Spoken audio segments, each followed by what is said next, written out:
Chapter 1. Prague. What do they mean by mobilization? All young men have to join up. Why? Not long ago it was all about Austria, and now it's mobilization again. People can't talk about anything else, but what is it? Why aren't Mum and Dad home today? Instead of telling me what this mobilization's about, they've gone to listen to the radio. Anyway, it's just an excuse, because they could listen to the radio at home. They must have gone to their friend's house so they could talk about the mobilization. What must they think of me, that I'm still just a little girl with whom they can't talk about anything? I'm a big girl already. I'll be 9 soon. My God, what time are the bells tolling? I have to go to school tomorrow and I'm still not asleep. This silly mobilization has made me forget about school completely. What air raid? Into the cellar? Now, at night? Why are you getting me up, Mummy? What's wrong? What's happening? What are you doing? You can't put my clothes on over my pajamas. The gong just sounded in the hallway, summoning us to the shelter. Dad was pacing impatiently in the vestibule, and Mum barely managed to pull my gym clothes on before we fled down to the cellar. The porter opened the old storeroom, which was supposed to serve as a shelter. There wasn't a lot of room. We were packed together, but at least we all fit in. At first, no one spoke, but their fearful eyes asked, "What will happen? What does it mean?" However, in a little while, the mood improved. The men tried to calm the women down, although they were just as upset themselves. They had more self-control and could crack jokes.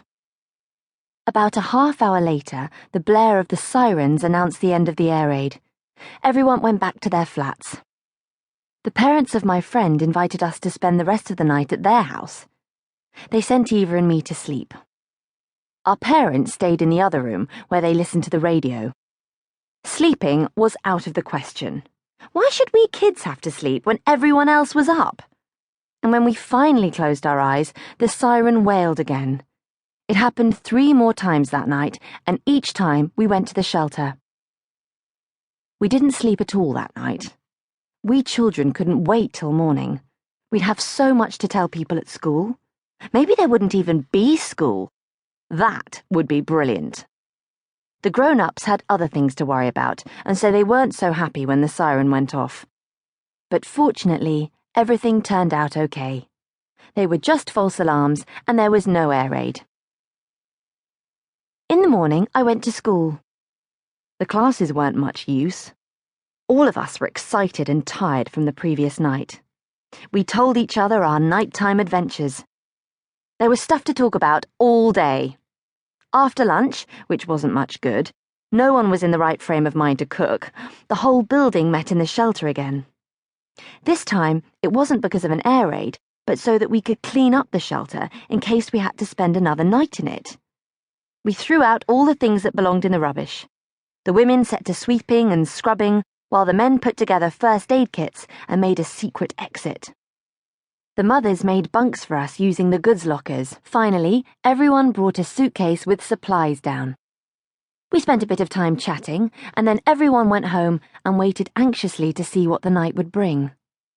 Against all expectations, it passed peacefully.